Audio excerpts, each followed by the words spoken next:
Friends, ఈరోజు వీడియోలో చాలా అంటే చాలా ఇన్ఫర్మేషన్ అయితే ఉండబోతుంది. వీడియోని లాస్ట్ వరకు చూసిన ప్రతి ఒక్కరు కూడా లైక్ చేసి మన ఛానల్ని ఖచ్చితంగా సబ్స్క్రైబ్ చేసినట్టయితే ఇలాంటి ఇంట్రెస్టింగ్ వీడియోస్ అయితే మన ఛానల్లో డైలీ వస్తూ ఉంటాయి. మీరు మిస్ అవ్వకుండా చూడవచ్చు అనమాట. ప్రో కబడ్డీ సీజన్ 11 సీజన్ 10 తరహాలో ఆక్షన్ కనుక జరిగితే ఏ విధంగా ఉండే అవకాశాలు ఉన్నాయి, ఆక్షన్ బడ్జెట్ ఎంత అండ్ ప్లేయర్స్ని ఎంతమందిని రిటైన్ చేసుకోవచ్చు, ఆ కేటగిరీ ఏ ప్లేయర్స్ బడ్జెట్ ఎంత, కేటగిరీ బి ప్లేయర్స్ బడ్జెట్ ఎంత, సిడి ప్లేయర్స్ బడ్జెట్ ఎంత అనేది కూడా మనం ఇవాళ వీడియోలో తెలుసుకుందాం. ప్రతి టీం ఎన్ని రిటెన్షన్ తీసుకోవచ్చు అండ్ ఇందులో మన తెలుగు టైటన్స్ ఎంతమందిని రిటైన్ చేసుకునే అవకాశం ఉంది అండ్ FBM కార్డులు ఎన్ని ఉంటాయి అనేది కూడా మనం ఇవాళ వీడియోలో అయితే తెలుసుకునే ప్రయత్నం అయితే చేద్దాం. ఈ వీడియో కొంచెం లెంతీగా ఉండవచ్చు. చూసిన ప్రతి ఒక్కరు కూడా లాస్ట్ వరకు చూసి ఖచ్చితంగా లైక్ చేయండి భయ్య. ఇంకా లేట్ చేయకుండా టాపిక్ అయితే స్టార్ట్ చేసేద్దాం. అండ్ లాస్ట్ సీజన్లో చూసుకున్నట్టయితే ప్రతి టీం పర్స్ వాల్యూ అయితే పెంచింది. ప్రో కబడ్డీ అయితే 4.4 లక్షల నుండి 5 కోట్లకైతే పెంచింది. అండ్ ఆ సీజన్ తరహాలాగే ఈ సీజన్లో కూడా ఉండే అవకాశాలు అయితే కనిపిస్తున్నాయి. అండ్ 5 కోట్లు ఉంటే కనుక ఇందులో మనకి ప్రతి టీం కూడా 6 లేదా దానికంటే తక్కువ మందిని రిటైన్ అయితే చేసుకోవచ్చు. ఒకవేళ ఒక టీం వాళ్ళ కోర్ టీంలో 6 ప్లేయర్స్ని రిటైన్ చేసుకుంటే ఆక్షన్లో వాళ్ళకి అయితే FBM కార్డు అయితే అవైలబుల్గా ఉండదు. నలుగురు కన్నా తక్కువ ప్లేయర్స్ని రిటైన్ చేసుకుంటే కనుక 2 FBM కార్డులు అయితే ప్రతి టీంకి అయితే ఉంటుంది. అండ్ ఇప్పుడు ప్రో కబడ్డీ సీజన్ 11లో కేటగిరీ వైజ్గా బడ్జెట్ ఎంత ఉంటాయో ఇప్పుడు మాట్లాడుకుందాం ప్రతి ప్లేయర్స్కి. అండ్ కేటగిరీ ఏలో చూసుకున్నట్లయితే 30 లక్షలు అయితే ఉండబోతుంది.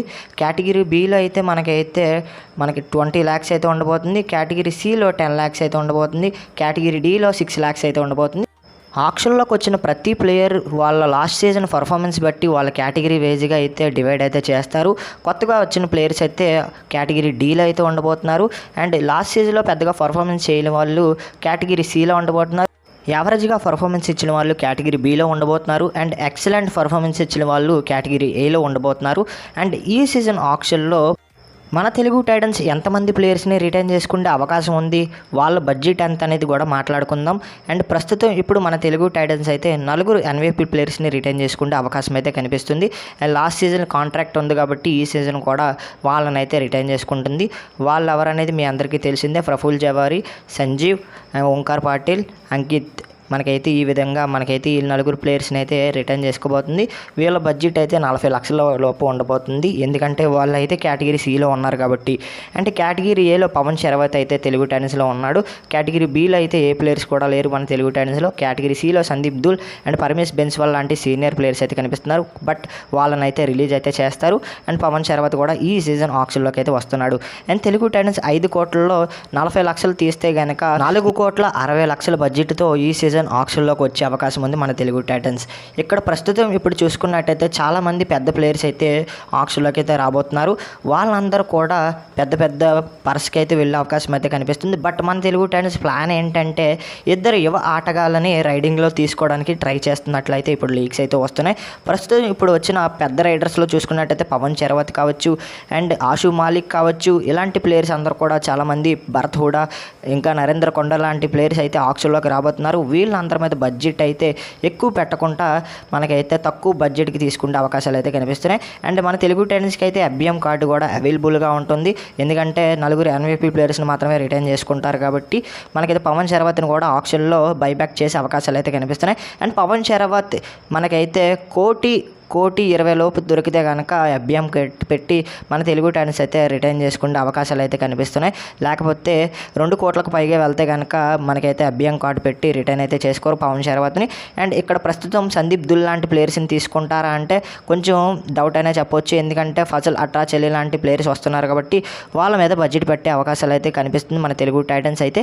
అండ్ 4,60,00,000తో మన తెలుగు టైటన్స్ ఎలాంటి ప్లేయర్స్ని కొనుగోలు చేస్తే బెటర్ అనేది మీరు కామెంట్ చేయండి ఫ్రెండ్స్. అండ్ మనకి మెయిన్ రైడర్ అయినా కూడా 1 కోటి కన్నా ఎక్కువ వెళ్ళకూడదు అనేది నా ఒపీనియన్. మరి మీ ఒపీనియన్ అంటే కింద కామెంట్ సెక్షన్లో తెలపండి. డిఫెండర్స్కి అండ్ రైడర్స్కి కూడా ఒకే విధంగా మనకైతే బడ్జెట్ పెట్టి ఒక స్టాండర్డ్ టీంని అయితే కొనుగోలు చేయాలి. మనకి కంఫర్టబుల్గా ఆక్షన్లో మంచి ప్లేయర్స్ని కొనుగోలు చేసి ఒక స్టాండర్డ్ టీంని అయితే కొనుగోలు చేయాలి. బాగా పర్ఫార్మెన్స్ ఇచ్చే ప్లేయర్స్ని కొనుగోలు చేయాలి. అండ్ దీంతో పాటుగా మనకైతే కొంతమంది MVP ప్లేయర్స్ని కూడా తెలుగు టైటన్స్ అయితే ప్రకటించే అవకాశాలు ఉన్నాయి. కాబట్టి 4,60,00,000 బడ్జెట్లో ఒక 30 లక్షలు తీసేవాల్సి వస్తుంది ఆ ప్లేయర్స్కి. అండ్ ఆ 30 లక్షలు తీస్తే కనుక 4,30,00,000తో మనకి తెలుగు టైటన్స్ అయితే ఈ సీజన్ ఆక్షన్లోకి వెళ్ళే అవకాశాలు అయితే కనిపిస్తున్నాయి.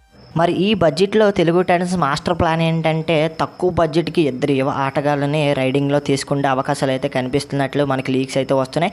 ఒక సీనియర్ ప్లేయర్ని డిఫెండర్గా తీసుకునే అవకాశాలు అయితే కనిపిస్తున్నాయి. ఫజల్ అట్రాచెలీని. అండ్ ఫజల్ అట్రాచెలీని 80 lakhs లోపు తీసుకోవడానికి ట్రై చేస్తున్నట్లయితే మనకైతే లీక్స్ అయితే వస్తున్నాయి. మరి ఈ బడ్జెట్లో తెలుగు టైటన్స్ ఏ విధమైన టీంను కొనుగోలు చేయాలో కింద కామెంట్ సెక్షన్లో ఖచ్చితంగా తెలపండి. మరి ఇది ఈరోజు వీడియో కనుక మీకు నచ్చితే లైక్ చేయండి, షేర్ చేయండి, మన ఛానల్ ఖచ్చితంగా సబ్స్క్రైబ్ చేసుకొని పక్కన వచ్చిన బెల్ ఐకాన్ అయితే క్లిక్ చేయండి. మరొక ఇంట్రెస్టింగ్ వీడియోతో తర్వాత కలుద్దాం. నేను మీకు ADP signing off. Bye friends, by.